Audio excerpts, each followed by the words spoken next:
What's good, everybody? What's going on? It's your main man, Mark Fuller. Another Free World Order video archive. Thank you, everyone out there, for subscribing to the YouTube channel, for liking me on Facebook, liking the Free World Order page on Facebook, sending me friend requests, engaging and interacting on these posts, and for giving your feedback on the video content that I have out there. Also, thank you for your financial contributions. Those of you who know me by now know what it is that I'm trying to do. Raise $1 billion to build the first resource-based city in the world, on our planet. Basically a city, a way of living, a society where money is not used. Instead, we're using the resources of the planet to provide for every human being who populates that city. And ultimately, we can transfer that same concept anywhere in the world, wherever people see that idea actually laid out as an actual city, see what's possible, and we continue on and do it in other cities and duplicate that same process. So that's my goal. That's what it is that I'm attempting to do by raising money through the Free World Order platform. And of course, under the direction and guidance and experience of the Venus Project, which is now headed by Roxanne Meadows, ultimately founded by Jacques Fresco, who passed away this year on my birthday, May 18th. Let me get to the topic of the video. I don't have much time. In this system, is it possible for everyone to become rich? Many people, I've noticed, there's a pattern when you ask people, would you want to be rich? Or better yet, do you want to be rich? A lot of people, when you ask them that question, they don't look at becoming rich as a possibility for them. And we really have to look at that, because the way people will justify rich people that do exist in the system is by telling you, well, if you work hard and you stay focused and you put the work in, you can achieve the same thing. You can do anything you set your mind to do. This is true to some degree, because I do believe that if you set your mind to do something and you do it for long enough, eventually you do increase the chances of it happening because of your level of commitment and consistency. I do believe that. However, is this something that is realistic for the average person? Absolutely not. Oh, well, the reason that people don't do it is because they don't commit to doing it long enough. Well, it's not really true. There are people that have been working at something for many years, sometimes decades even, and they still have not necessarily achieved whatever that level of success is that they've been looking to, for whatever reasons. There are a lot of reasons that can go into why someone either succeeds at doing something or does not. But what I don't like is the false hope that people regurgitate anytime you talk to them about this issue. The issue of becoming rich. You know, what would you do if you had $1 million? How would you spend it? What would you buy? And it all is just a fairy tale, dream-like thing that people imagine instead of realistically thinking along the terms of, well, you know, these people that have multi-millions of dollars or even billions of dollars have so much excessive material things around them because they don't have any limitation on what they have access to. However, and I'm thinking that this is plugged in and it's not. Hold on a second. All right, I believe now we're in business. What I was saying, people use that same response. Well, if you set your mind to it, you can do it. You can do anything. You know, you can achieve that if you work hard enough. they also glorify people that are rich. They glorify the rich and the wealthy as if that person has done something that no one else either has attempted to do or is in the process of doing. In other words, they glorify the person like, well, the reason that they've done that is because they've done what others won't do. It's not that they've done what others won't do or are not willing to do. They've done what someone else has not figured out how to do. The hell are you pulling up next to me for? People are crazy. They've done what you have not figured out how to do. And ultimately they've achieved whatever it is that they have achieved as a result of that. So realistically, within this system, we know that there is only going to be a certain number of people who become financially free within this system, within this paradigm, period. And it's not for any other reason aside from the fact that mathematically it is not designed for more than X amount of people to attain a certain amount of wealth, period. So you have the pyramid structure where the majority of people are living meager, mediocre, or maybe a little bit better, average, whatever term that you want to really give it. There's degrees of poverty, and there's also degrees of average success in the system. Most people only relate to whatever their status is. If you're broke, you only relate to people really that are broke. So everyone around you seems to be broke. The same way that if your living environment is that of a middle class person, you think everyone's in the middle class. You believe everyone around you is in the middle class because that's what you see all the time. That's what your environment is.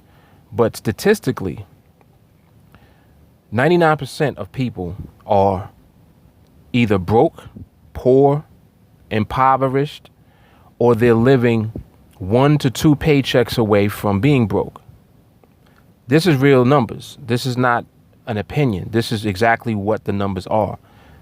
1% of the population would be considered to be rich.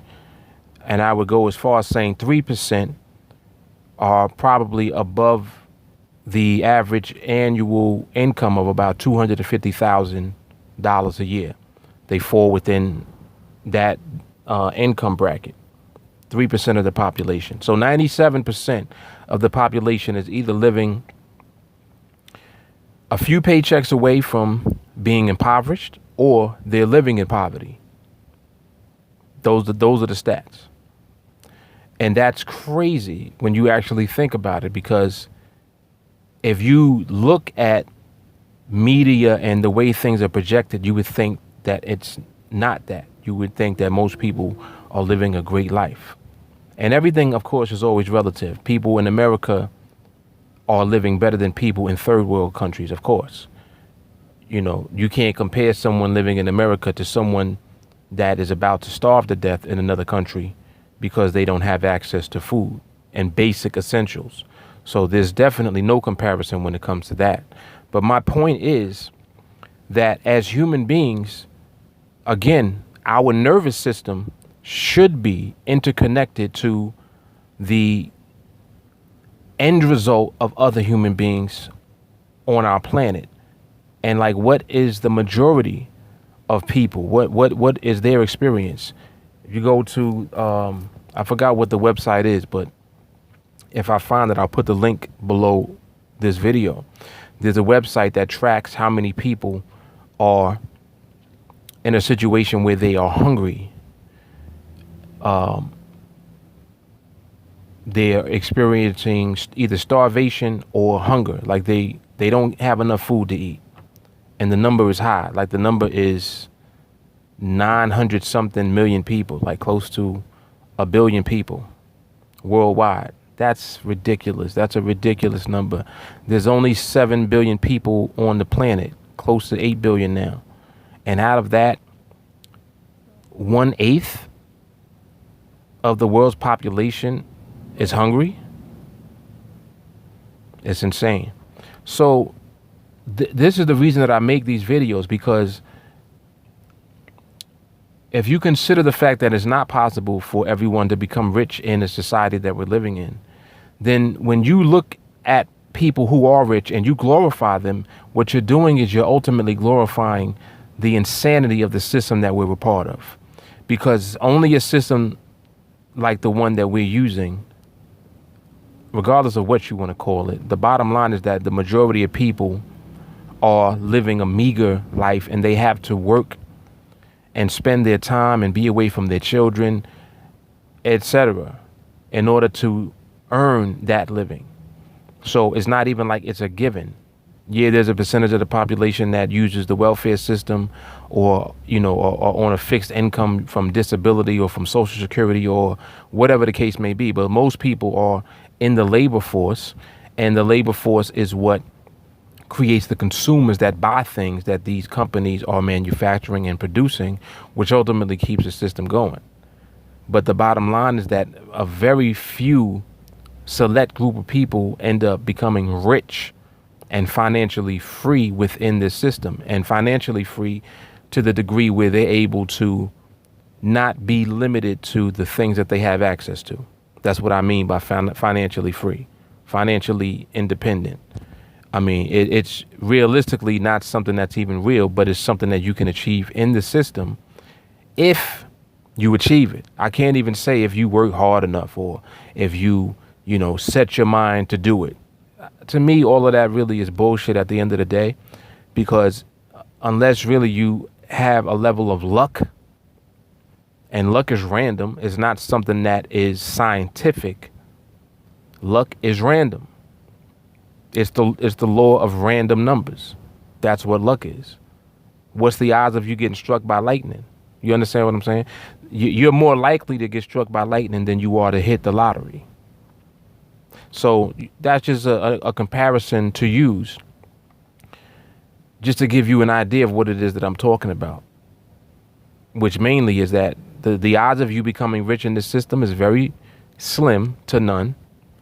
And ultimately, what that means is that the majority of people will never be in a position to live an abundant life where they don't have to be stressed out and worried about making their ends meet and paying bills, and worried about being put out of their homes, or having a vehicle repossessed, or which could represent transportation for them back and forth, to pick their children up from school, or to get back and forth to work. Because of the way that the system is set up, at any given time, a person can lose a job, a person can become disabled, and be put in a position where they no longer can afford the lifestyle that they had, and lose most, if not everything, that they had. That it's just insane. It really is. So the alternative is a resource-based economy, people. The bottom line, people who don't advocate the resource-based economy and don't advocate the Venus Project are probably individuals that have not looked into it in more detail. But if you really consider that and compare that to what we have now, it's a much better idea and a much better concept, period. It's not even my opinion. It is a much better concept. It's not utopia. It's not heaven. It's not flawless, but nothing is. But there are degrees of what will benefit the majority of people versus what won't. And the system that we're using now does not benefit most of us. In fact, it's designed not to benefit most of us, but to keep the majority of us enslaved to the system to keep it going. Subservient to the system, dependent on the system in order for the system to keep going, versus us relying on science and technology to basically produce abundantly for all of us. That's the difference. A resource-based economy will put us as human beings in that position where we're not relying on human labor, but instead we're using science and technology to automate and use robotics and use things that don't require human labor in order to produce the essentials of life that we want to have and that we need to have in order to survive on this planet. Clean air, clean water, clean food, a place to stay, things like that. Right now, there's 3 million kids a year that die from starvation under the age of 5 on the same planet that you live on right now. That goes on. And there's something that we can do about it. So this is for every one of you to consider. Look into the venusproject.com, the resource-based economy. These ideas are very powerful and they are very humanitarian. There's nothing more humanitarian than wanting to see every human being provided for, not starving, not in a position where they have to struggle, not in a position where they're dying from diseases that could have been avoided, diseases or situations that could have been done because they didn't have the money to afford health care. This is what goes on. So on that note, Mark Fuller, Free World Order. You guys take care. I'm out. I'm going to holler at y'all. Make sure that you put your feedback on these videos, comment, and engage. All right? Deuce. Mark Fuller, Free World Order. Y'all take care. Peace.